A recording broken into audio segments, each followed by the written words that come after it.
water.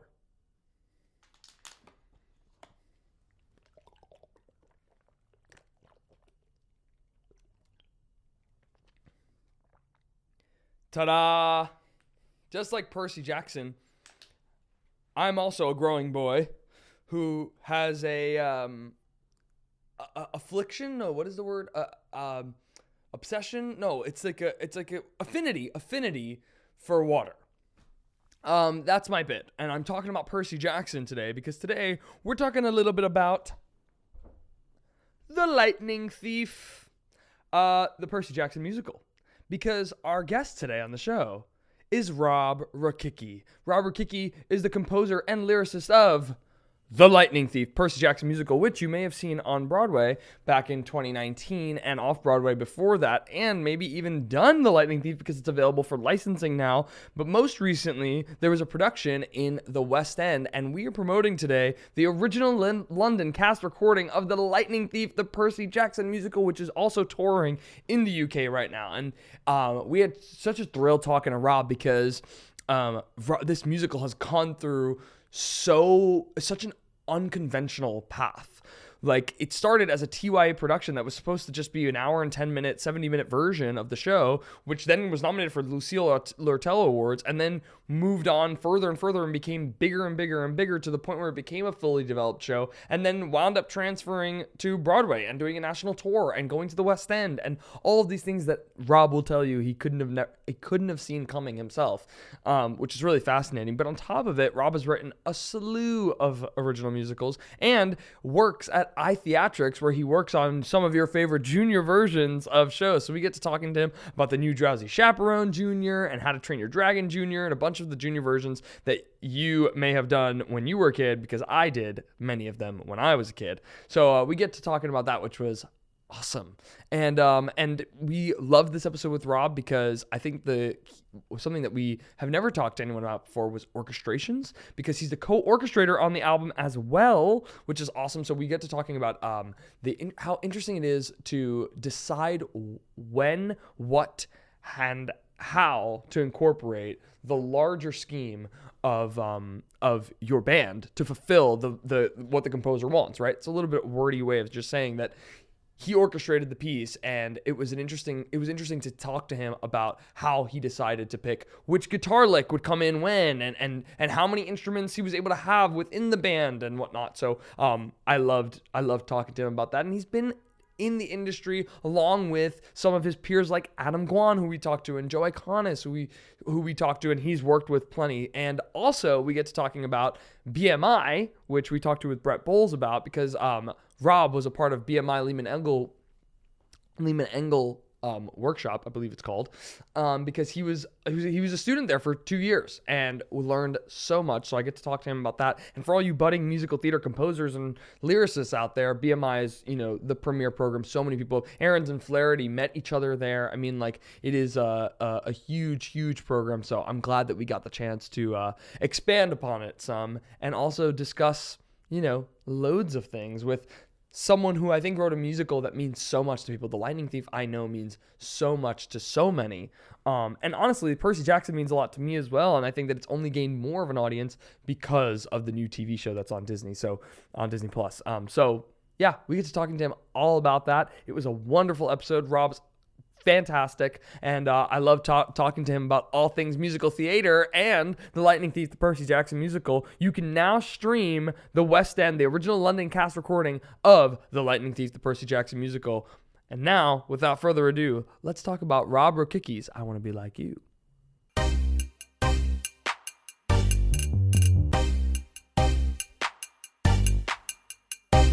I want to be like you.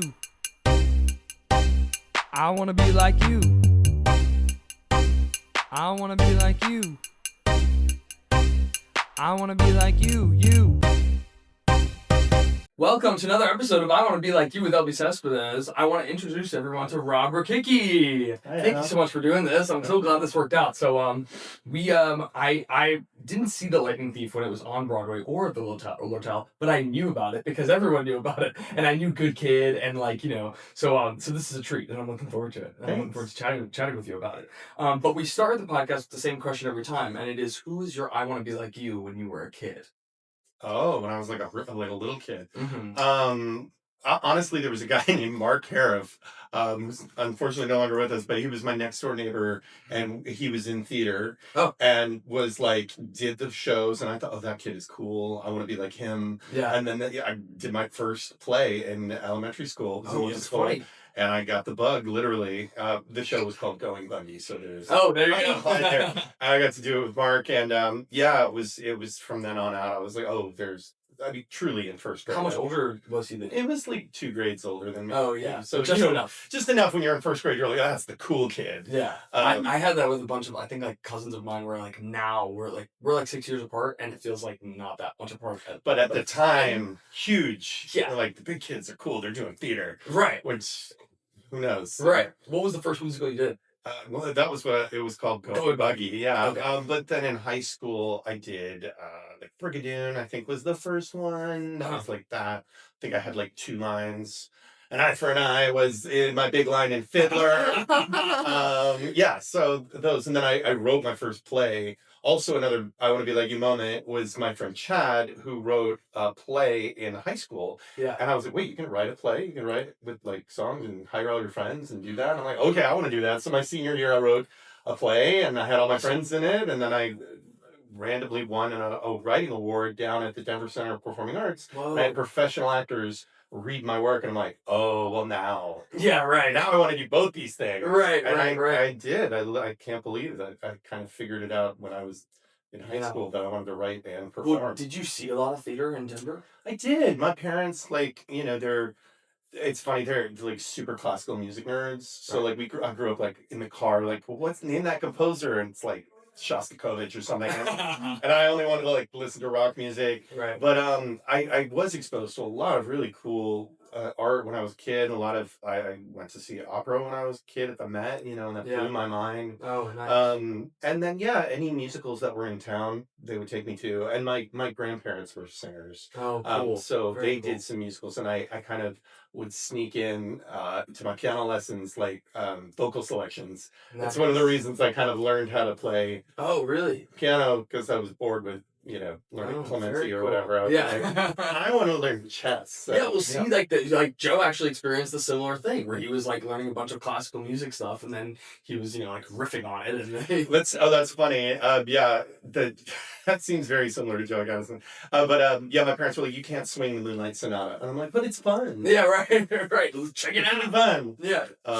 Yeah. That's awesome. Do you remember the first time you came to New York? Did you come on like vacation? Well, it was kind of a sad thing. It was one of my grandparents had passed, so we went for a funeral. But I remember distinctly, like my parents were like, we're gonna make a whole New York thing of it, and like let you kind of like. I don't know if it was to distract them or whatever, but that's when I got to see my first opera at the Met when I was like 6. And I was really like, oh my God, this is like, it's overwhelming just going into Lincoln Center. Just walking up there. And then in high school, I came here on a school trip. And I got to see like Stomp, and I was like, oh, downtown theater is so cool. Yeah. I remember too, and after college, my parents took me, because I'm old, to like right before I went to college after high school to kind of have a New York trip. And it was 97, so it was I saw the final previews of Lion King and Ragtime, and I was like, well, there's no other opening number better than Ragtime. And then you go next door and you're like, well, that's a pretty good opening number. Right. So it was really cool to see theater right then. Right. In the hub. Yeah. Mm-hmm. Was that your first Broadway show? No, I think my first Broadway show, I think, was How to Succeed. Yeah. on another trip that my parents Oh, took me very on. cool. Yeah, Oh, that's it was awesome. with Matthew Broderick and Sarah Jessica Parker. Oh, Yeah. wow. Oh, wow. Mhm. Were you interested in acting and writing always, or was Always. it, yeah. So how did you know that you were going to go to college for it? Like, what was the thing that Well, drove you? I went to an arts camp called Interlochen, upstate Michigan, which is a beautiful place. Yeah. And again, because a buddy of mine went there, and I was like, well, he's cool. I got to do that. And I found out my dad had gone there as a pianist because they do all kinds of summer camps. Right. And that's where I infamously beat out Josh Groban for the part of Sweeney and Sweeney Todd. No way. Which is why he makes an appearance in the Lightning Thief album. That's so funny. But it was an arts camp where it was like, this is the level of all these kids internationally, how good they were. And I'm like, oh, this is an actual career. Right. So I didn't know at the time that University of Michigan was a good musical theater program. It's now considered the best musical theater program in the country. Right. And I auditioned for it while I was at Interlochen, and actually made up a song in a practice room and then made up an interpretive dance to the song that I had recorded on a cassette in the practice room. I wouldn't have gotten into Michigan now, let me tell you. And then they said, okay, would you like to come to Michigan? And that changed my whole life. Yeah. I was gonna say. While I was at school, I was also an English major, so I was a dual degree because I'm an overachiever and just wanted degrees that really don't make money. And I was like, I was writing plays in college and musicals, and then I was trained to do musicals. That's awesome. Because you went to UMich for acting, for musical theater and right? English, yeah. Right. And at the time, you mentioned, like, UMich was not in any way what it is now in terms of like the audition process, in terms of like but it was already something was in the water. I mean, like you could tell Brent Wagner, who's the chair there, really fostered a love of craft. Right. And if you see that, like Nick Blameyer, Pacey Paul, like Jeff Marks, like there's so many, Andrew Lippa, there were so many writers who were actors in that program that I think discovered a love of craft from that department that went on to become writers as well. Right. Yeah, and I more mean like in terms of like the idea of like now the college audition process is it's a business in and of itself. It's insane. My wife is the program head at Pace now, and it's like it just to watch how the volume of pre-screens that come in and like how competitive it is, and it's almost formulaic now. There's a way of going about it. A little bit, but I still think at the end of the day, most programs are wanting young people who are bringing a sense of authenticity, a sense of like risk taking, as well as like natural talent that they can polish and figure out what else is there, versus like pristine cookie cutter. Yes. But some programs are, but I think like it's really interesting to dig deep and feel like, oh, this kid maybe they're from an underserved area, or didn't have access to the same kind of training as another resource, but there's something there. We gotta get them into our program. Yeah, which is cool. That's awesome. So after college, what was your MO? What were you looking to move to New York? I was like Broadway or bust. I'm I'm going to New York. I'm gonna book a Broadway show. Yeah. And I moved to New York, and I did some national tours of Broadway shows, which is cool. Yeah. And then I discovered BMI, the musical theater writing workshop. Is like, I don't want to pay to go to grad school, and BMI is free. You have to audition to get into it, and then I would kind of do it, and then I left for a year, and I came back, and that really helped me kind of learn craft more. And I was always writing, doing one-act festivals, playwriting stuff. So what were you going to BMI for composing or for lyrics? Music, and I was composing and lyrics. Oh, very cool. I think the first year they just needed composers, so I was doing that. Okay, gotcha. They let me. I mean, that's a huge thing. Like, that's like one of the biggest for a musical theater writer. That is like the thing. You know what I mean? Yeah, it was at the time. It was either that or NYU. Right. And we were lucky. We had special guests come in. Hal Prince would come in. Aaron Flaherty would come in. You get to hear from Aaron Flaherty were a part of it too. They met there. So did Bobby and Jeff, who wrote Avenue Q. There's a lot of writers that come out of that program. Yeah. It was really formative, and like kind of figuring out my writing identity, my voice, how I wanted to like sound, all that kind of stuff, and meet some really great folks too. Right. What was the biggest thing that you would say you learned from BMI? Because that's I would say that what's interesting about it, we had someone, Brett Bowles. Do you know Brett Bowles? Yeah, he's a composer lyricist too, and he went to BMI, and I think what he was talking to is like how much it kind of like exploded his brain from a lyric level of I guess there's a difference between like loving musical theater and learning about musical theater from like an analytical level of like, okay, this is what makes a good lyric, this is what makes things, even little things like when rhyming is appropriate and when maybe you can abstain, or little things like that. Well, it's funny you said that because BMI like beat into your brain that like perfect rhymes or nothing. Oh, is that There right? was so much like focus on that, but also scansion and the way that people. And I think coming as a singer, it made so much sense to be like you want to set lyrics to make them singable, which I think some composers forget about. Yeah. That like the singability of it. But I think coming from my weird English Victorian literature co-major, was like I was structuring songs like essays. I would say, Right. here's my thesis statement is the hook, and then Right. everything else has to support that. So I actually think a lot of like in terms of like pop songwriting. I think the biggest takeaway from BMI, other than like kind of stealing ideas from like, oh, that person has a really great use of like groove on just their left hand. Oh my God, that's amazing. Use more of the keyboard. Like genre, playing around with the way you work. Maybe it's music first versus lyric first, which is how I usually work. Finding accompaniment figures that were exciting. But I think at the end of the day, it was like I had to.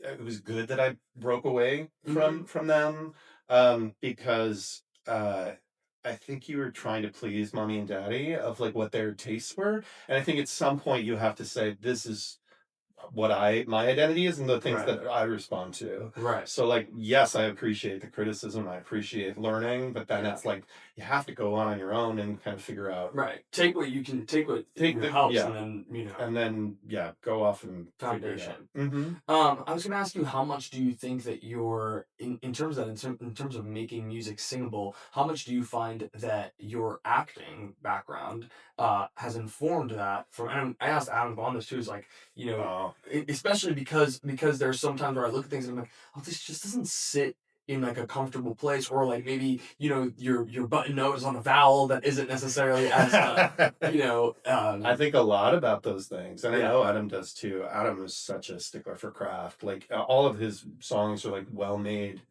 cars. You just are like, packages. this is so well made. I love it. Yeah. But I think like there's a singability to it that you want to go on a journey and you want to put yourself in the shoes of the character. So I'm always writing from character, whether that's I'm already thinking orchestrationally about the character, I'm thinking about time signature and all those things, but it's all like, what do they want? What are they feeling right now? What are they, all of that informs kind of the vibe of the song, and then the intervallic relationships, like in a song like Good Kid. Here's a kid, he's got ADHD and dyslexia, he's impulsive, so I have this giant octave leap, into the chorus from one key to a new key that feels keeping with his character, and the beginning of the song is like a temper tantrum. It's stomping in like 3/4 push beats, that's syncopated, and it feels like he's stomping. So like all of that psychological stuff is there, and you just find it within the character, and then how it comes out It informs in the elsewhere. forms and but ultimately it's like you want to understand that like the emotion through the song, and if you're putting lyrics that don't land, sometimes it's also about editing stuff down. Oh I've yeah. learned a lot about economy in writing, especially working at like TheaterWorks, where you have to like condense story, but also my day job, which I lay out like junior versions of Broadway shows. Right.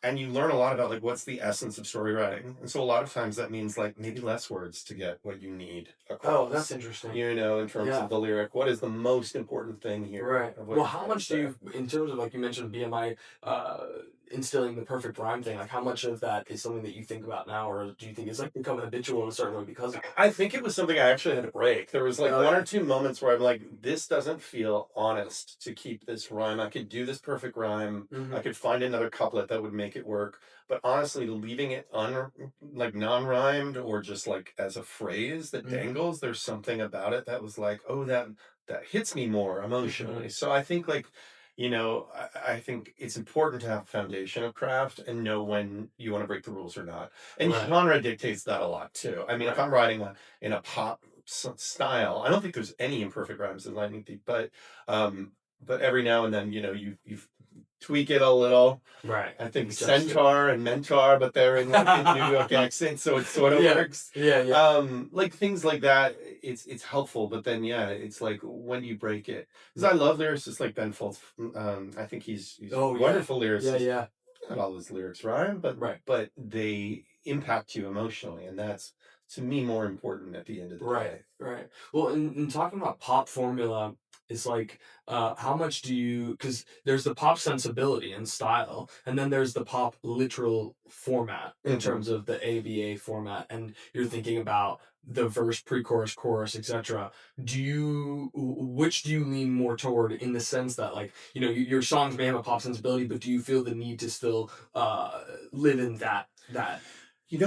Form dictates contents, or whatever Context form, dictates form. Yes, thank you. Yeah. Brain. But yeah, it's basically like if I'm writing a show for an angsty teenager that's singing a rock song, I will probably focus on a pop form of a verse, or chorus, or Right. even have the chorus kind of a pre-chorus, Yeah, or like set the chorus up at the top because we want to get to the goods sooner. Mhm. In kind of like a traditional musical set in another time era, or whatever, then I might, or depending on the age of the character, the Mhm. experience of that character, I may play around with, okay, we're going to do a much more traditional AABA Mhm. 32 bar kind of refrain with like recitative at the beginning or Oh, something interesting. like that. Yeah. But I think I played in a lot of rock bands and in different genres, and I think there's an elegance to the or the verse, chorus, Right. or pre-chorus, chorus that I like a lot.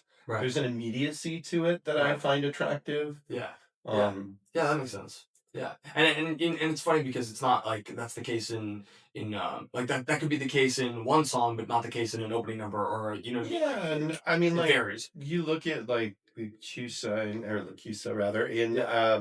Giant. I feel like some of those songs, I love that score, but there's some songs that feel like Russian nesting dolls. There's like a song, and then within it is another perfect little 32 Songette. bars sung yet, and then I'll go back to the larger song and I'm like, oh, that form is so amazing Yeah. for what they're trying to do in that kind of context. For me, I think when I'm writing and I have motifs and I'm thinking about really clear hooks, I'm thinking also about like how I can use those later for payoff in reprises or montages, or Right. how it affects other character relationships. So And kind of like thematically, and right? it Because if pays you're off creating really that well. good kid theme Oh, for yeah. the character, then that resonates with them in incidental music or All kinds of things. Like you wouldn't even think about like the end of Son of Poseidon. I'm playing the good kid theme of the and strong. I'm playing the Poseidon. Like there's a little arpeggiated da na na na. Supposed to represent a wave going down with the melody of strong. His mother and his father are like coming together so that he steps into his own power kind of moment. So like it's all subconscious, but those things are there. They're planted there, so then you can use them later. Right. Yeah, that's awesome. I want to ask you a little bit about from what I understand, is like the first professional musical, which was Love New York. Oh yeah, jeez. So in doing research for this, I listened to some of it, and it's great. Oh, Like thanks. it's awesome. But I want to ask you about how that came about, because that was a big deal. It was your first professional musical, if I'm right. Am I right? Well, I had one professional musical before that at Oh, the yeah? Fringe Festival, because everybody was like, at the time Urinetown had just happened, so everybody was Okay. like, get a show in Fringe, because that's Was where- yours from the? It was, Oh, yeah, I didn't know that. originally, Oh, yeah. wow. And so I had a show called Martha and Me. Martha Stewart had just gone to prison, Okay. and it was about American perfectionism and this family on Thanksgiving where everything kind of falls apart. It was very like falsettos-ish. Oh, interesting. And we did that, and we had a lot of press, and I worked with an amazing music director, Karen Cole, and her like friend Jim Abbott came in and worked with me, who's a Broadway legend, done a billion shows, and he really was like, Rob, you gotta play around with the key, you gotta use more of the keyboard. So I was getting a crash course in music writing before I'd even done BMI. Oh. This was pre BMI, and it was great. I also learned a lot about writing on a short amount of time, writing for a star. We had a really wonderful woman named Jennifer Allen performing, who was Faith Prince's like understudy for everything, and she like had a lot of gravitas. So it was like, how do you write for this? So I was learning on the job a lot. But then I met my buddy Mike Ruby, who was an old writing partner with Adam Guan, going back to Adam Guan, that's way back in the day. And I think we were like, you got to write your first New York musical. Everybody in their 20s wants to write their angsty New York musical. So that's what we did. And we had a lot of traction for it. And then the you know, like all things in the arts, like something happened. Well, in this case, it was the economic crash in 2000, what was it, 12 or 8, 9, yeah.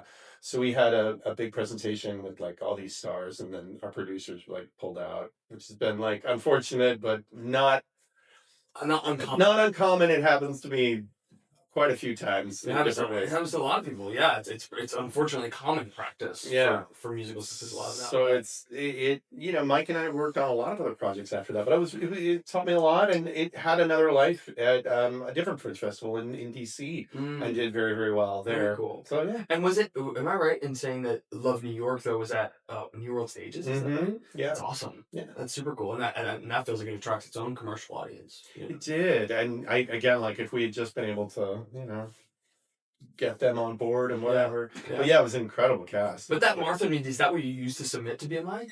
I used some songs from it for BMI and a couple other like cabaret songs. Oh, okay, very cool. Yeah.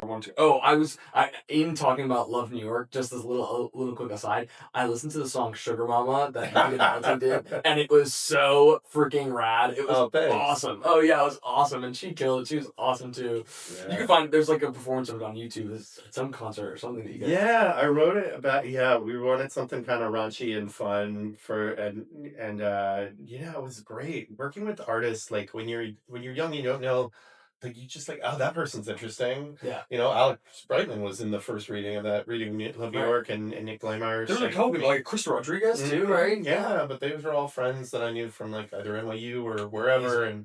And I was bartending with Brian Gallagher, and he was just starting dating Megan Hilsey, who my wife was her understudy in Wicked because everything's connected and blah. Wow. And she's like, oh, I'll do this in a concert. And I was like, you're going to do this real raunchy ass song? And she was like, yeah, let's do it. That's awesome. So yeah. She's amazing. I want to ask you a little bit about teaching, because if I'm right, you taught or still teach at Cal 21. Yeah, still teach. And Pace too, right? Yeah, adjuncts. I haven't, you know. Right. What do you teach? It's over the years a lot of different things. Most was musical, some theory, music theory, and then primarily at CAP now, which is part of Molloy University. It's acting, audition technique, and cool. Pop rock rep. So I do a lot of like, let's find the theatricality of songs that are pop or rock or a million other genres, and see if they're stage worthy audition songs, because of just the landscape of Broadway right now, to find stuff. But also I love it because there's so much flexibility with it. There's not the baggage of show context, so you can play with gender, you can play with age, you can play with all kinds of things with pop song arrangement, and you can have a sense of ownership as an actor, where you don't get that same kind of freedom with a song that is like, this has to be that, which has its own merits too. But I love working with pop songs. Well, it's interesting. When I was in college, we did a whole section of a semester on standards. And that was the same thing. Where it was like and in many cases we didn't know the songs that we were getting, and so have you ever heard the song Blah Blah Blah? Oh yeah. Okay, like that was a song that blah, blah, blah, blah. Yeah, and so like that was a song that I had never heard of before, but it's just like this lovely standard that you can turn into 7 million different things, you know. Well, and there are modern standards that do that too. Which is exactly what, the pop music in certain respects. Exactly. Well, and then I think it's like, how do you make it your own? Is like the Aretha Franklin version of Eleanor Rigby, which is like, it suddenly is like this empowered, joyful song from a Beatles song, which is totally dark and sad. It's just like totally different. Or the way that like John Legend does Dancing in the Dark, Bruce Springsteen. Yeah. It's like, how do you make it your own? And that Dancing in the Dark I've seen done in a million different ways. Right. Or like Dylan has is our standards. Now you see To Make You Feel My Love, the way that Adele does it, or the way that Billy Joel does it, or the way that it's and like, of course the most famous one is the Dolly Parton to Whitney Houston. I always Of thought, course, you know, yeah. that's like people think that that's a Whitney Houston song. I thought it was a Whitney Houston song until I learned that it was She a Dolly apparently song. wrote that and Jolene in like In the the same day. or Yeah, something. crazy. In my mind. Crazy. But yeah, no, that's super interesting. Do you teach musical theater writing? I do occasionally. I'm hoping to teach a little bit more of it this Yeah. summer. I think I may be doing a little bit with Nice. Berkeley. Oh, cool. And I've done some master classes, and I've worked with NAMPS, the National Alliance of Musical Theater, to teach some music theater writing classes as well. What is the first thing that you go to for budding composers and lyricists? What is the first thing that you would suggest or advise or, you know? See everything. Oh, yeah? See as much as you can and steal. Like, first you have to kind of find your voice. So you have to like emulate other writers, or you say, oh, I like this. I like this. I'm going to put it. And not to censor yourself. Like, that's the hardest thing when you're, I think, starting out. You want to be like, well, it's not perfect. So you have to have the garbage version so that you can make it into the gold version. Oh, but like, so many people are like censoring it, which is also why I think it was good that I waited a bit before I did BMI. Like, even though I was young when I did it, like, I think already having a little bit of like, oh, this feels, yeah, I can understand where you're coming from, but oh, that doesn't make sense to me, versus only trying to change myself. So then the kernel of what you really want gets distilled, or not distilled, diminished, quite honestly. Diffused. Doesn't feel as biting, doesn't feel as present, or as if you're writing for committee. So I think like, if you have a vision, just write the thing. Watch everything. Yeah. Who are the people that you watched as, you know, when you were coming up as a composer lyricist that you bid onto? Well, you know, it's funny. I listen to a lot of rock and pop music. The musical theater writers that I really gravitated to were honestly, it was Howard Ashman, the lyricist. I think is like genius. It's always such a shame when you think about it. Did you ever watch that documentary? Yeah, Howard? I can't get through all of it again. I tried to watch it again and I just couldn't. It's just too painful. But he's unbelievable. The rhymes, the joy, the fun, the invention of the lyrics.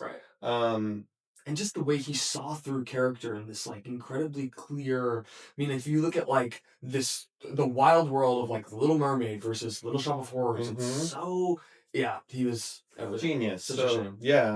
But I also really love other writers. Like, I think Yazbek is incredibly talented. Yeah, he is. And honestly, Joe, I kind of when we worked together, he really inspired me. I think like I was like, oh, this is a level of writing that I want to aspire to. I think the other advice I usually have for writers, like, surround yourself with people who are, you know, you really admire, and they will push you to be better. And how much did you find then in you know, listening and watching those people that you adopt their voice even subconsciously? It's like the famous Sondheim Hammerstein thing. It's like, you know, he started to do Hammerstein isms and then he was like, wait, I have to break out of this. Well, I think I was doing that a little bit in BMI, but I think like I was trying to write, there were a lot of folks trying to write the nouveau Sondheim songs and the ones that were trying to write the nouveau Jason Brown tunes. Oh, sure. And I was leaning more towards Jason Brown too, but honestly, it was Ben Folds 5. I mean, that band, piano based rock, and like Billy Joel and Elton John were really like instrumental in affecting kind of like, oh, the story driven piano based rock kind of vibe that I was connecting to. Right, for sure. Let's talk about The Lightning Thief. Okay. Yeah. I know a little bit about it. It's this book by is it Rick Riordan? You know, I've heard it both ways. Okay. I've been saying Riordan all these years. Yes. Yeah. The Percy Jackson series. I have been reading these books since I was in middle school. Like, when I saw the first Percy Jackson movie, I was someone who actually really liked it. But so then I made a commitment to read all 5 books. And that was like the first time I like read a book series in my life, you know, even before Harry Potter. Yeah, because I was like 12, you know, like it was like my first time like getting, you know, like, and so Percy Jackson still means a lot to me. And I want to ask you about how what your relationship to the Percy Jackson The Olympians franchise was when you first thought about doing it. I had no relationship to it. Okay. But my mom was a history teacher, and Yeah, what she's still with us. She just doesn't teach history anymore. Mhm. But I had this giant book of Greek myths on my like kitchen, like the coffee table that I always loved. I loved Greek mythology. The Yeah. first musical that I wrote in college was a version of Aeschylus's The Oresteia, set as a modern gritty cop drama. It was not good, and so like I loved Greek myths, Yeah. and the idea of a subversive take on them was really fun. But it was Joe Trace. It was he had adapted it, and Joe Economist. He was like, Rob, they're looking for writers, especially ones that write rock music. Mm. You should throw your hat in the ring for this. I think they were courting Joe to write it, and he's like, no, I've already done a TheaterWorks show. I'm writing this other show with this guy Joe Trace, doing Be More Chill, Mm-hmm. but I think you should put your hat in the ring for this. So I did. I submitted demos, and other writers submitted demos, and I read the book and fell in love with it. I watched part of the first movie, and I Right. didn't get through it. But Sure, I sure. I fell in love with the tone. Yeah. It was so irreverent, Right. and Rick leans into the dysfunction of Greek myths in such a fun, like inventive way, and yet there's still real heart and real stakes, and I Right. really connected to that immediately. And I was just coming off of another producer blah happened thing, which was major to me, which was in 2012. I booked to do the John Doyle revival of Pompoys and Dinettes as an actor, and it was going to be my Broadway debut. Learned accordion for 6 months, and we found out on Playbill right before we started rehearsal, like the day, I think it was the weekend before, we found out on a Saturday and we started rehearsals Monday, that the producers pulled out and it was canceled. And I was like flailing. I was like, I don't know what I'm doing with my life. I don't know what I want to. Wow. And that's literally Lightning Thief. And like, that's why you have friends. And they're like, you know, Megan Hilty, she was like, I'll sing on whatever you're working on. And I was working on this concept recording of a show called Monster Song. So it's just like, I want to make Yeah. something that no one can take away, that actually is physical and exists, because I'm tired of shows falling apart. And then Lightning Thief landed in my lap, and who knows, 10 years, 12 years later, that would be the very thing that would get me to Broadway in a whole different way. Right. So it's just like, if you can hang on, Yeah. this industry is insane, but sometimes it all comes back around in one way or another. Right, for sure. But so did TheaterWorks acquire the rights first? Yeah, it was quite the coup. Like Barbara Pasternak, she fought for years to get the rights to it, and they were hesitant. Rick's team, they had been burnt by the movies, and this was kind of an older book, and most of TheaterWorks USA's properties were younger skewing. And they were like, well, we're not going to do a New York run. And then they ended up loving it. And they're like, we're going to fight the rights for you out of the studio, and we're going to let you have a New York run. And it was a part of their free summer initiative, which I hope they bring back. But it was helping underserved schools. So these kids who had maybe never seen a musical got to see their first show, which was Lightning Thief, the Wow. Lortel, which was like, what an honor. Amazing. And that was really special. So the spirit of the show and how it was created has always been like stuck with me, of just Yeah. like what it's for, you know. Right. And the readers of the book, and kind of the Right. themes of the book. But initially, this was meant to just be a TYA. It was supposed to be just a play. And they Oh. were like, oh, we need to put more action, more energy. How do we do that? Maybe it Right. should be a rock musical. Right. Who writes rock music? Yeah. And yeah, it was just supposed to be 1 hour. Right. And Yeah. so then, but from what I understand, and so this TheaterWorks version was at the Lortel. It was. Yeah. The 1 hour, then it went on tour. We called it the Minute Tour. Yes. The mini tour. Went all over. Yeah. You know, it's the bus and truck. You have 6 actors in a van playing Right. 38 characters. And that version still exists. That version is still licensed and done. It's not licensed anymore, Oh, but it no? was done for a long time. Yeah. It wasn't until like the crazy thing happened where your show gets nominated for a Lortel Award, which Right. it's an off-Broadway award for best musical, and that year it was like some heavy hitters. We were nominated against Hamilton. Yeah. So it's like, okay. And it perked up a lot of producers who were like, oh, maybe there's something more here. Mhm. And TheaterWorks decided to partner with some producers Oh, to very cool. expand the show, which they had never done ever with one of their shows. And basically like, well, you got the show, rewrite it entirely and make a 2-act Right. show, not just for kids, but for families. Yeah. And that's what we did. Had you already had experience with what you're doing now in terms of making musicals, truncated? I had versions? started working at my day job at MTI Theatricals, laying out junior versions of shows. Yeah. So I kind of understood that, but we were having to do the opposite with this show. You were expanding. Right. I mean, we had to truncate so many things. It's like a 400 Well, something that's what I mean. I was going to novel, ask you, how do you part of a take this novel? 5-page, Yeah. or 5-book series, Right. down to distill it to one thing. So, Joe likes to say we built a roller coaster, and then we had the opportunity to build the amusement park. Yeah, which is awesome.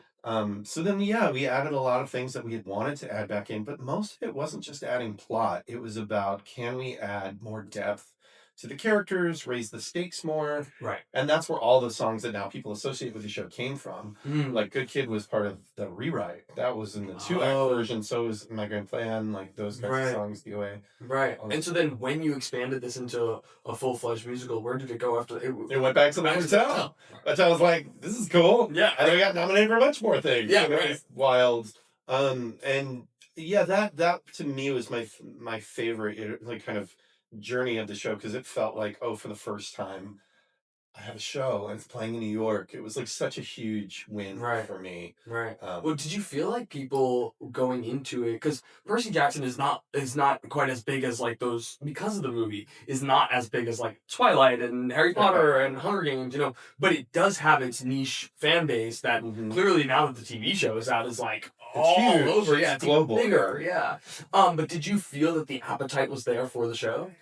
When we had people dressing up in full cosplay, I was like, oh my God. It also had to do with like kind of the modus operandi that Joe and I had, because we were fans of the book, and Joe was such a huge fan of protecting authors' legacies. Like, he's worked on Lemony Snicket, he's worked on a bunch of other things, he's working on One Piece right now. He did Lemony Snicket. Yeah, That's he cool. adapted it the for Netflix. So Joe really that was really good too. Joe, he's brilliant at what he does. He really understands the audience, right? And he understands you have to respect that audience and the fan base, and be good stewards of the property. And I think like over every iteration, that's all we ever wanted to do, and the fans latched onto our show, and they still love this adaptation. Some people prefer our adaptation. I say I love to see all the different versions and what they bring to the table.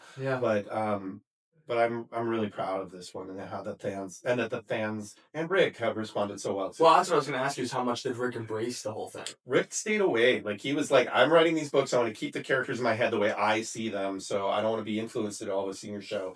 It's kind of this benevolent he's one of the distant absentee dad gods, but his team, Nancy Marietta at his agency, were very hands-on. They came to every reading, they came to every workshop. You can't combine those characters. No, this is not in keeping with this thing. You have to do this. And so we very much listened to them, and we brought in lots of kids that were super fans. They do camps in Long Island. They do all that. So we brought in those kids. They have half-blood camps. And they'll let you know. I mean, Luke would never say that, or blah blah blah.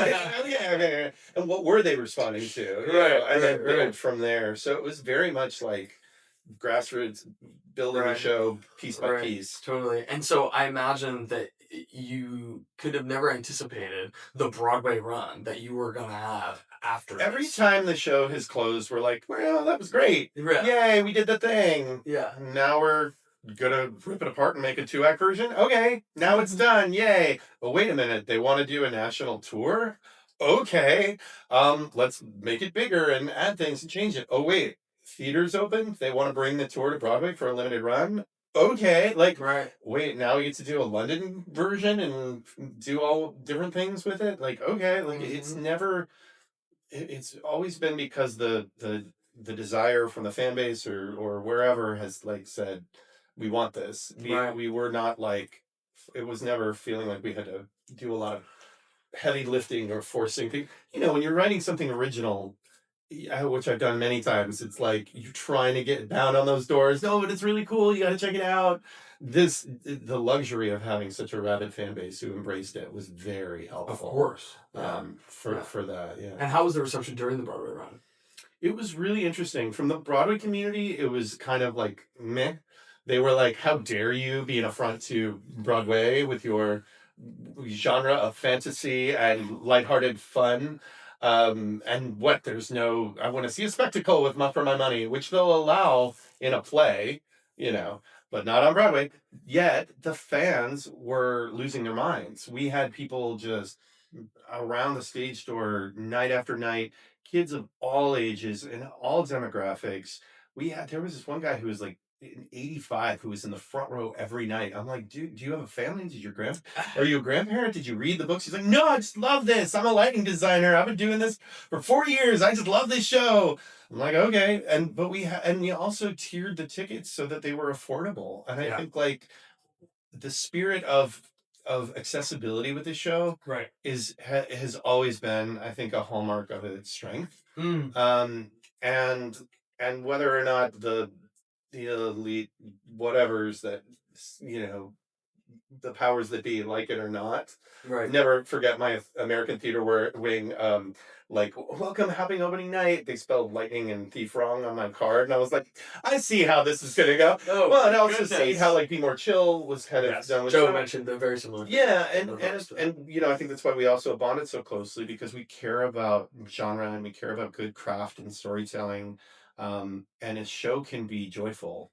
And be for a different audience and still be valid and worthy and have a place. There's room, there is space for all different types of shows.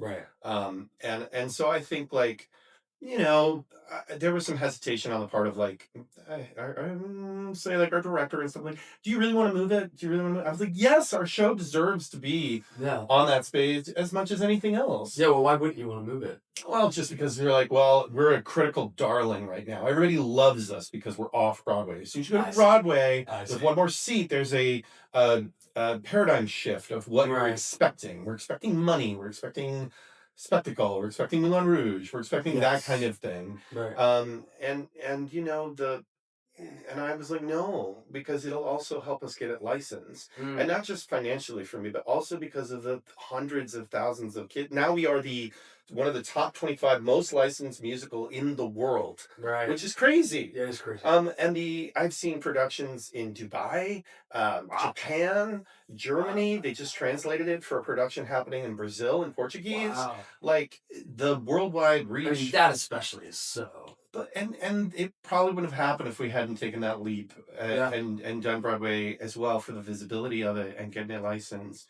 But there is such a beautiful message of, like, friendship, of listening to smart girls, of, like, not following necessarily in your parents' footsteps and taking agency and making your own decisions. You know, like, all of these kind of takeaways from the show, I think, are universal and much needed right now in the world. And so, like, at the end of the day, we've kind of all, not to say we've had the last laugh, but I think, like, it's bigger than Broadway now. That's the interesting part, is that Broadway serves as this remarkable commercial for the world to then take it up. And so I think it's absolutely worth bringing it to Broadway, if for nothing else, to say, hey, this was on Broadway, and then it creates a level of credibility that And then my parents can say, you know, my son was a Broadway composer. He's really doing it. I was still doing it when I was off Broadway. But yeah, it's a whole other conversation about how we qualify and quantify talent, and it's a whole thing.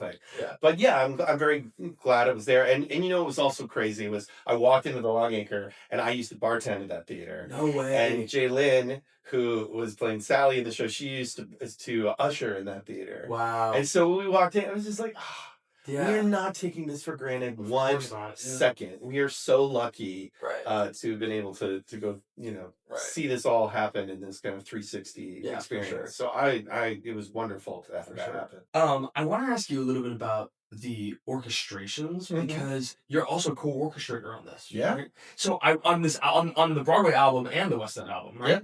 And I want to ask, because we've never had anyone who actually orchestrated on the show before, and I think that it's such a fascinating thing, and it, like, kind of, like, breaks my brain in a way, because I don't even know where you would begin in terms of taking what you put down on the page to translate it to other instruments, and what instruments you would consider to be, you know, crucial to the band of your piece.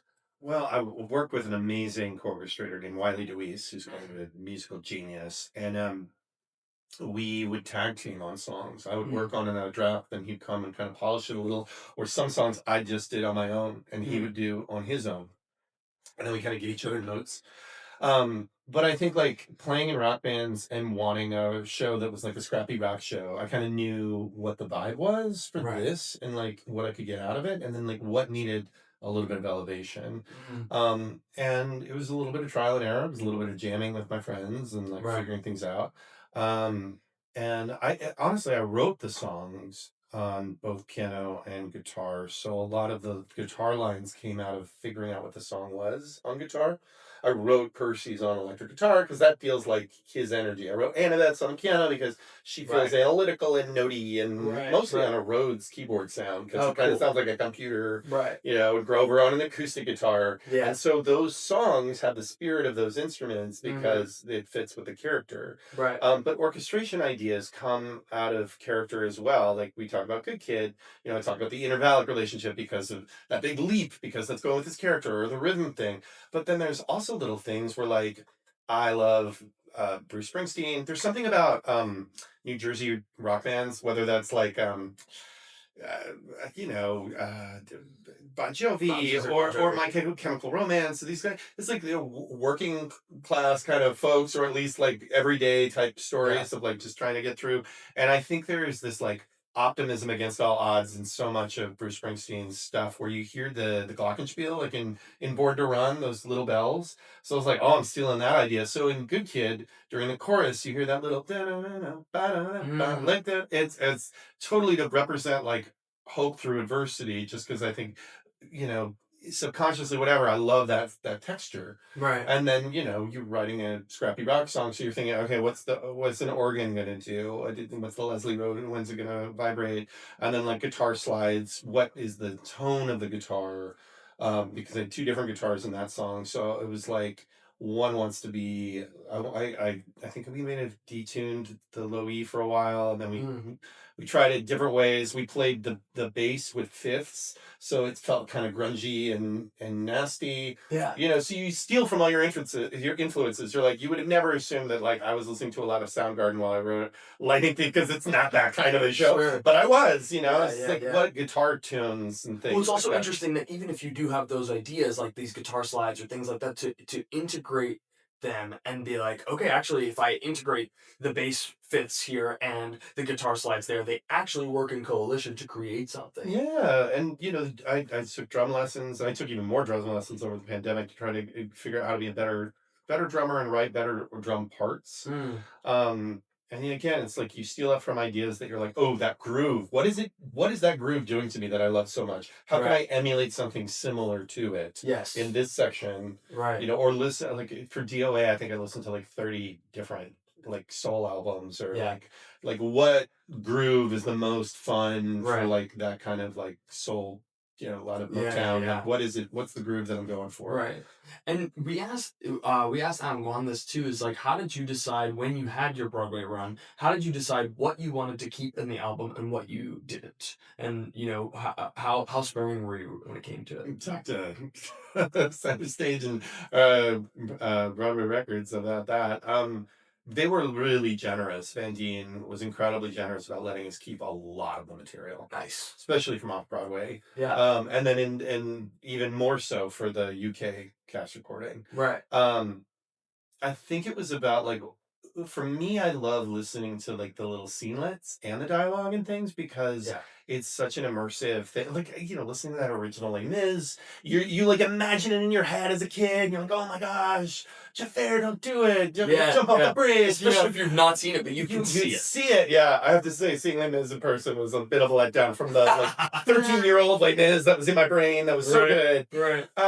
And so I think like having the battles and the sounds of the fights and the things happen in the show on the album preserved is like so fun. It adds this whole kind of tactile-y, visceral thing where you feel like you're in the story. Right. And especially for those who read the books too, it's like I get to experience more of it rather than just a song. Yeah, for sure. So I love that we were able to do that. Yeah. How did you find out the production was transferring to the West End? Well, we get a lot of license. So like it was like, oh, this one's just going to license our show. And then I found out, oh, who's going to license it? Oh, this is a bigger production. Oh, this is a professional. Oh, this is happening at the Other Palace, which I love. I'd done a concert of Monster Songs there years ago. Cool. And I just love that space. And I think they did Be More Chill there too. Oh. With Scott Fullen, who were like, oh, we want to use that actor. We love him. So he played our Grover. Oh, very cool. and yeah, we lucked out. We were like, Lizzie G was our director, and she's brilliant. She'd read the books. She's a mom. She has two boys. She just got it in Right. ways that like I hadn't experienced before. And I love Stephen Bracken. I love what he did with the show. It Yeah. was so cool to have an entirely different perspective on the show. Well, that's what I was going to ask is like, how much did you, because now after they licensed it, you went in and decided to change some things too and Well, really. Joe and I were like, what else? Opportunity. Yeah, exactly. You know, the famous saying, I remember the adage is like, a show was never finished. They just tell you have to stop working on it. Right. So we're like, ooh, what can we do to make this special? So a lot of things too, we like tailored to like UK audiences, some of the dialogue or the lyrics we changed for Britishisms. Even though it's set in America, it's Long Island. Just for audience for the ear to like help with them, and then we were like, we could add one of the cut songs. I was gonna say it's is it Another Terrible Day? No, we added a song called Try. Okay. And Joe and I were like, the fans love this song. Is there a way we could put it in the show, and where would that happen? Because we were thinking about two different ways of starting Act Two. One with a song called Pick a Side, which is this like kind of like 80s sounding like Rocky montage-y. Yeah. Big fight song you can't, or this song called Try, which was like this very like earnest, like folk pop song. Sure. That the fans like fell in love with. And I was like, I think we want to do Try. Yeah. And then we also figured out that, that song could have a reprise, and there are lyrics from it buried in other songs in the show, and it actually threads the trio's relationships even clearer. So it actually makes the show more cohesive. So that was one thing. It was a happy accident. We decided early on that we wanted to add that to the show. How did you find that British audiences, the reception from British audiences versus American audiences? They loved it. It's like the same. It was weird. Yeah. I was expecting like a much more reserved audience. But that opening night in London, people full on with like swords and shields coming into the theater. That's awesome. It was unreal. It was great. Yeah, that's awesome. I was gonna ask you, too, what did you decide that you were gonna change? Was there anything orchestration wise that you changed particularly for this album, or things that you adjusted that way? Well, the Off-Broadway album was the Off-Broadway. It was a 4-piece band, and I just kind of sneakily went in and did a lot of overdubs. Okay. Like, that guitar, there should be 2 guitars there. And man, this other little melodica line or something else, and then for the tour and for Broadway, Wiley and I kept tweaking and adding more main stage things, more tweaks of things, or like didn't do a lot of tracking. It was mostly live. But like adding stuff like EBOs for the guitars. You know what EBO is? It's like a vibrating magnet basically you put on the guitar that creates like a sound. Oh, cool. So we use things like that to emulate like a water. We just were like having more fun with a bag of tricks and adding another musician and then fleshing out the parts more. So it was like, we never got to record that. So a lot of this album is the stuff that no one had heard from Broadway. Right. Which is more of like similar to Off-Broadway, but a little more souped up. And other little. And how do you adjust things when it comes to voices? Because you have a completely different cast in this version. Well, we had a luxury of 15 actors, which is over twice as many that we had on Broadway. We had only 7 playing like 42 actors, which was honestly an incredible feat, and which I love seeing the show done like that. I love that kind of fun, Peter and the Starcatcher, everybody's playing everybody. But this was really fun because I could do choral stuff. I was gonna say I had texture, so I was like in Lost. I'm like, we have an ensemble. Let's add them. Let's do like really fun backup vocals. Let's add like all kinds of textures and onomatopoeic, non-vocal syllable thingies to make textures. And I had a field day with it. Did you do that for the production as well as the album? Yeah, we did some during the production, and then they were like, Rob, you have to stop because we have to open. And then when the album came out, they were like, okay, fine, add the things that you wanted to add. That's awesome. That's awesome. And it seems like the reception there, because I was speaking to some people who in prep for this, when I knew I was having you on, I actually had a couple friends who were from London, and I've never been, and I want to go. But I asked them I was like, what have you guys heard about this piece? And they said that exactly what you said, and that the word around town was that everyone loved it, and there was a lot of positive reception to it, and then it went on tour in the UK. Yeah, I mean, like, Is again, it still on tour in the it's UK? still on tour, Right. and we like for some reason we just hit our stride. Like we're doing really well. Like the Yeah. venues have been like selling incredibly. Yeah. We have a new actor, Danny Beard, who's kind of like a queer drag icon playing Oh, the interesting. show, and it's like he's crushing it. Yeah. And like I just love though that the inclusivity of the show Right. is again part of the spirit of the thing, and we're having audiences come back again. There's Yeah. like a couple repeat folks that are just at every show that are always Yeah. telling me this show is even better than that. I'm like, okay, calm down. Oh, very cool. Yeah, it's great. And I'm sure you're seeing all over the country and the world a lot of kids versions of this show. It's the best Summer camp feeling. versions and the Honestly, it's the best feeling in the entire world when Right. kids do the show. right, because it means the world to them. Well, and they get to be their favorite, superheroes basically. Right. These incredible characters that they love.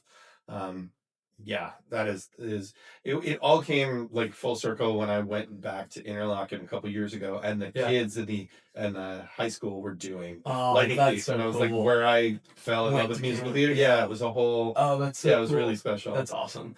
This is a question that I'm sure that you've received before, but it is: have you ever thought about musicalizing the subsequent books of Percy Jackson? Oh, we couldn't get the rights. Not now with Disney. Oh my I god, guess you're they right. own it all. That's right. Though I will say, Joe and I like had an idea of taking the kind of the heroes of Olympus, kind of the characters, and making like a concept album Mm. of just song moments Yeah. from different books or different Crucial moments from characters. the- yeah. And we pitched it to Rick a long time ago. I feel like we should pitch it again. Yeah. Because I have a Nico song that's really great. Oh, yeah, for Tyson sure. song. For Yeah, sure. there's a lot of really fun moments Yeah. in other books that like I would totally musicalize. Yeah. My favorite, I think, is in the Labyrinth where like Percy and Annabeth they share their first kiss, and then Percy's like running away, and he's like, "What just happened?" It's like that is his song in my head. It's a song. Like, Yes. You know what I mean?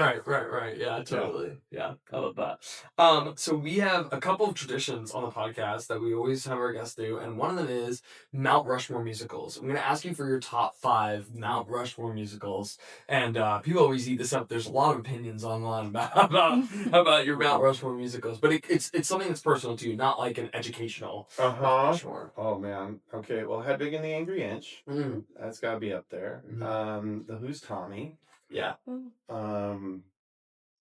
Sweeney Todd. Nice. This is now we're getting close here.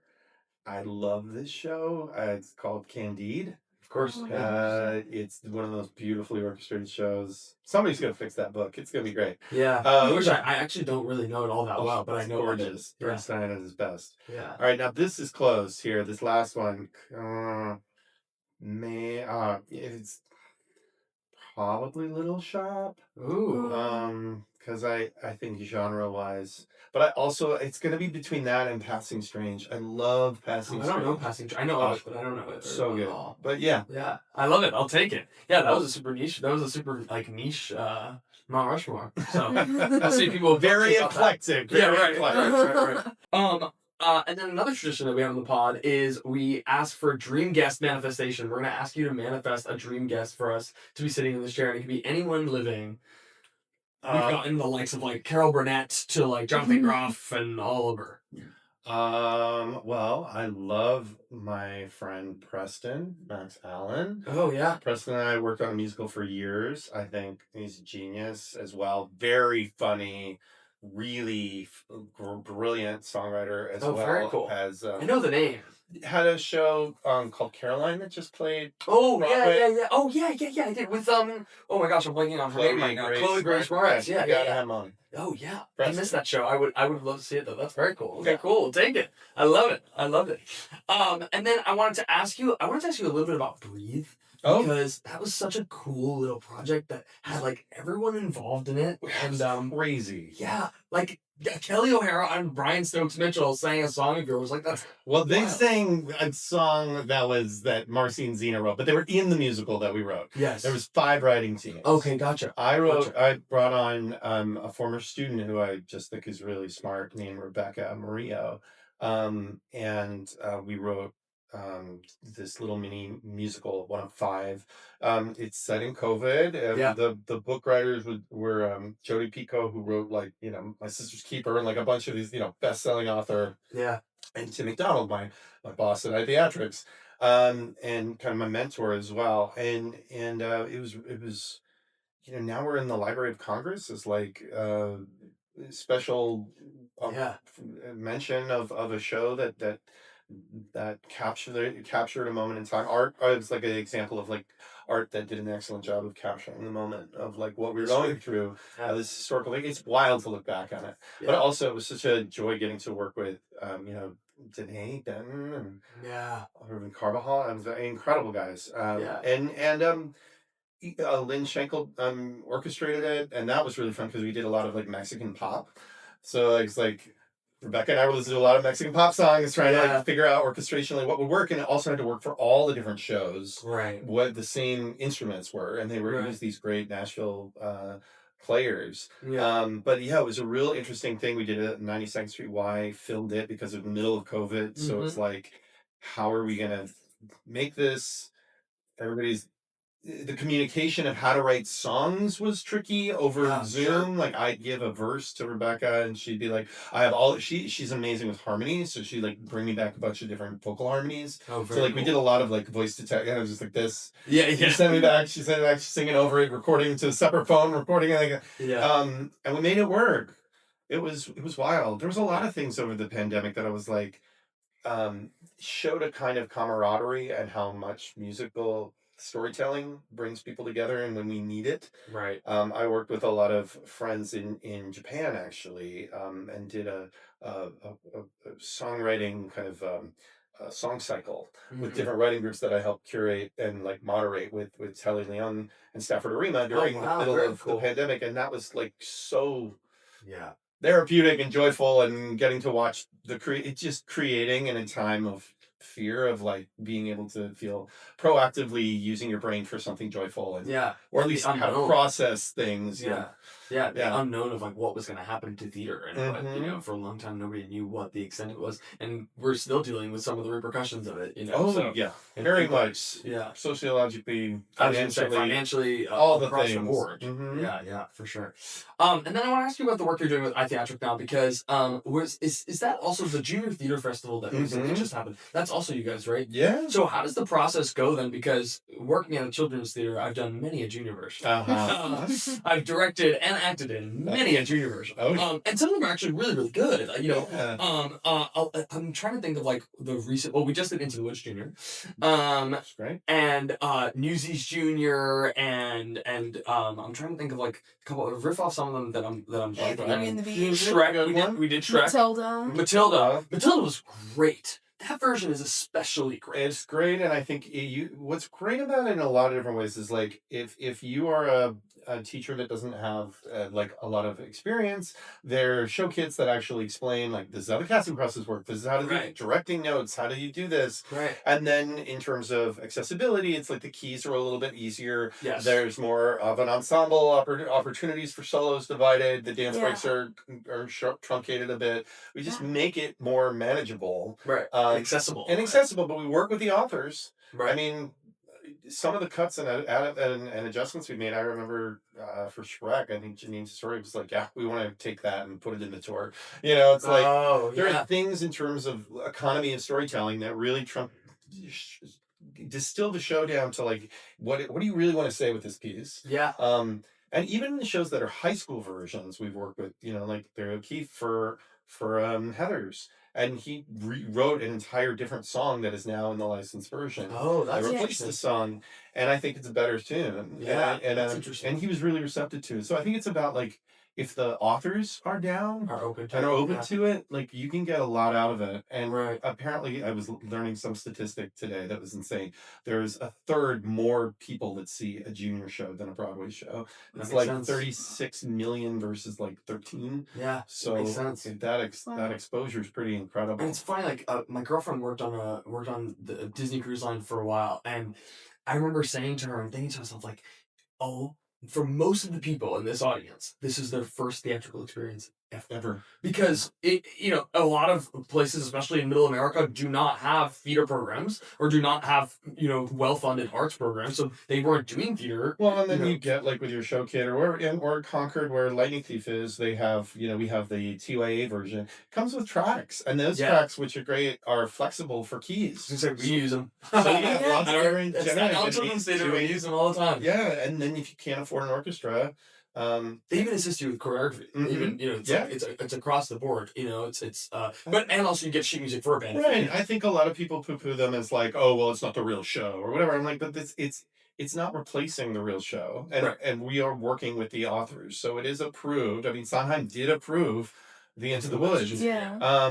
And I think it's a wonderful way of it. Honestly, I think it can help extend the life of the brand and the visibility of the piece in ways to keep musical theater alive and those artists alive in ways that you would never. I mean, we're still talking about Howard Ashman because there's Disney Junior versions of all these shows. The first musical I ever did was Beauty and the Beast Junior, and I remember people talking about well, first of all, Home, and I was like, what is this song? I don't need a movie. And so then what it did for me as a young kid was like inspired me to go and look at the full thing. And I discovered If I Loved Her and the songs that weren't in there as well. You know what I mean? So I think that it actually gives you this as like a nice sampler for the audience and more importantly for the kids to say like, okay, now I want to get to know the full version of this. I want to try to discover what that is. You know what I mean? 100%. Yeah. And also the senior versions, which I think are super cool. Oh yeah, they're starting to do that, which is really amazing. So cool for like senior living communities and like Guys and Dolls Senior just out there, which I saw some clips of and I was like, this is awesome. That's really special. I think they're doing a Music Man version too, and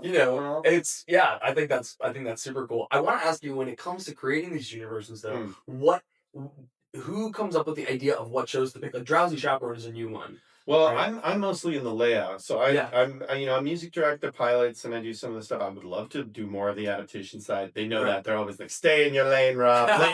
Lay out the show." Because I work with music programs to make it look pretty and make all the keys and it's usually MTI titles where they'll come to us with ideas, or we'll work with really useful. Right now, we're working on Cats and like figuring out cool. Andrew Lloyd Webber's folks. It's just like what feels appropriate and like what can we do to make it work. I think like certain titles are just like they're never gonna happen. Other ones because of like they're too we're not going to make a Hamilton Jr. anytime soon just because of right. Either they're too popular or wildly inappropriate, right? But like there's some shows that like walk on the edge. There's a Hamilton School version or something. But there is for example, like what's one that we just like Mean Girls is like walks the line because I feel like some stuff is a little edgy. Beetlejuice is a great example of one that like if you have a group that wants to do edgier stuff and are able to do it but don't want to do the whole show, which is a huge show, I think it allows you to do that in a fun way, right? For sure. And then there's some that skew younger, and we have kids versions of things that are only a half hour, which is very manageable. And we do those too. Yes, 5 to 8 year old groups that do the Lion King Kids or Lion King Kids. I love because it's like communal storytelling. It's a really great way of figuring out how to tell that story. Or like Winnie the Pooh Kids. Frozen. I laid that one out. Are you really Winnie the Pooh Kids? Really? Yeah. It is adorable. It is consistently that's one of my favorite ones. Well, what you're teaching these kids is communication skills. They're learning how to problem solve. They're learning confidence. They're learning collaboration. Like all of the like oral speaking skills. Like all this stuff that we just take for granted of like, oh, it's just a musical. But I'm like, they're literally synthesizing like all the best things of together to be able to be a storyteller, and it affects them years later. They've proven it down the line. It's remarkable to see like a 6-7-year-old child who's like super precocious and go out on a stage in front of 100 people and do their thing more confidently than most adults. I've seen like 8-year-old Harold Hills that have crushed it. Yeah. College students sometimes. I'm like, I don't Yeah, know. where's your energy? Yeah, he's like super, open and like no self-consciousness whatsoever, Yeah, and some of them too, we were talking about like Finding Nemo, the new Finding Nemo one. Those are really complicated rhythms and really interesting in terms of, vocal lines. Kids figured out because they love it, and they're, yeah. again, they're that like neuroplasticity. Yeah. They'll do it Into the Woods, even with the Steps of the Palace. It's not an easy song. No, it's not an easy but song. they know it. They can do it. And some of them are pretty kept. I mean, I Know Things Now. Like that's pretty much true to what it is. What are some of the newer ones that you worked on that you're excited about? We did. What's my? I'm trying to think which ones I'm allowed to say. Oh yeah. How to Train Your Dragon's pretty fun. Oh, Some yeah. new writers. Who wrote that? These two wonderful female writers that just won the Richard Rogers Award. Oh, cool. And Very I cool. can't remember their names. Sure. Veronica, Victoria. I'm going to screw it up and be terrible. Look You it should up. have them on the desk. Look it up. On the show. Just a couple other ones like over the last couple of years. That one just premiered at Junior Theater Festival. How to Train Your Dragon. And yeah, it was really cool with some of the costume ideas. It's really fun. Yeah. It's also cool to see like boys getting into musical theater, and Lightning Thief 2. Oh yeah. Of like there's a place for all of you. It's not just absolutely. for girls doing musical theater. Absolutely, yeah, and expand so much of it. It's like we always talk about. I have a couple cousins who are like, oh, I don't like musicals, and then you'll show them Guns and Ships from Hamilton, and they're like, I didn't know that you're allowed to do that. Yeah. You associate. Sometimes I think when people think that they don't like musicals, they either associate them with more golden age style of musicals, like musical Singing in the Rain, or they just associate it with musicals that are bad, that aren't doing the thing that musicals are meant to do in the most efficient of ways. So then when they discover something like a rock Lightning Thief, and like it's like the way Rent blew people's brains, it's like, yeah. I want to ask you, just bouncing back to Lightning Thief real quick, what are you most excited for people to hear on the West End album versus the Broadway album? I think just like the different interpretations of these actors. I mean, they're all so good. Yeah. Samantha Molequa, she's like the vocal riffs and choices she takes on Put You in Your Place are just like insane. Yeah. Max is so earnest. Like Max Harwood he delivers such a really raw Percy. Jessica Lee, she's incredible. Yeah. She was Kim in Miss Saigon, and she was like just so small, and she's like a little warrior. She's like she right now is in the Hunger Games right now. The big very cool thing, The West End, yeah. So she's literal, with bow and arrow, the whole thing, fighting. And she was such a different Annabeth, and I again, I love the original cast, but it's so cool to see an entirely different interpretation for sure from these folks. The vocal choices they make, JP with Luke. Options up crazy things. Yeah. The kinds of choices, the inflections they make, I think that's really interesting. As much as the like out of the orchestra tidbits, even one of the cut songs that I added, Morgan Gregory, he has. When I wrote Bring on the Monsters, it was originally a little more passive. This was before certain people got elected and the world kind of got different, and it was very much like. We changed the song to be a little bit more of like a go out there and change the world kind of vibe. But the original Bring on the Monsters is a lot more introspective, and I've rediscovered those lyrics. I was like, what if we had this guy who's an amazing Percy understudy actually cover it? And it's beautiful. It's one of the things I'm the most proud of on that album. That's awesome. So yeah, I hope listeners get to hear how see, like you say something and like it triggers a new question. Like how often are you open to the idea of opting up and changing things vocally based on someone's range? Well, yeah, I'm not always like you gotta opt up. I think like honestly, I think there's such like honor in preserving the intention of the author, and I think genre again will dictate what kind of flexibility and freedom you have within that. Because I love working with actors and collaborating with them to find what fits their voice best. Yeah. Like Migraine Planet took us like 10 keys to figure out the key that was going to be. Interesting. So like the key had to be kind of that, because if it's too low, it'll feel too heavy and chest voice, and if it's too high, it's going to be too screamy, and so it's like we had to figure that out. But within that, what can we do to play around with it? Or like, I think if there's stuff that the actor can do that has facility with that I I'm like, that's really special. We gotta honor that in some way. We gotta play Right. with that somehow. Right. Then I wanna find a way to doing it, and that doesn't happen just vocally. Like JP is an amazing martial artist, so we made like he had these katana sticks thing. I don't know what the heck they were. They were like really dangerous, and we incorporated them into the fight in the show. Yeah, Oh, it was very cool. terrifying. Yeah, it was really cool. Yeah. So you work with the actors you have and make it special. But like, yeah, I think like riffing, with great riffing comes great responsibility. Yeah, this is true. This is true. And how much do you think about the offstage singing? Like the singing that those backup vocals in general, like, is it necessary? How necessary is it? I mean, like, I'll tell you, like, I've done Mamma Mia before, and that is, as an ensemble, you need to be in the back with microphones. Yeah. My wife did Mamma Mia for a while too. Yeah, they're really strict on that. And you know, they have sweeteners and things for shows to help out with that, to save the taxing of the voices, to make it feel. And I'm okay with some of that, but at the end of the day, like, I want to hear real people really doing it. You know, that's partly why I love seeing the band on stage too. Is like, I think there's something about understanding the artifice, the Brechtianness of it all, where like the audience gives over to their imagination more, right, than having it so cinematic and so spelled out for you that you just sit back. I think there's something about leaning into seeing it all being made and watching it all happen in front of you, and that to me is like part of it. Does that make sense? Oh yeah, absolutely.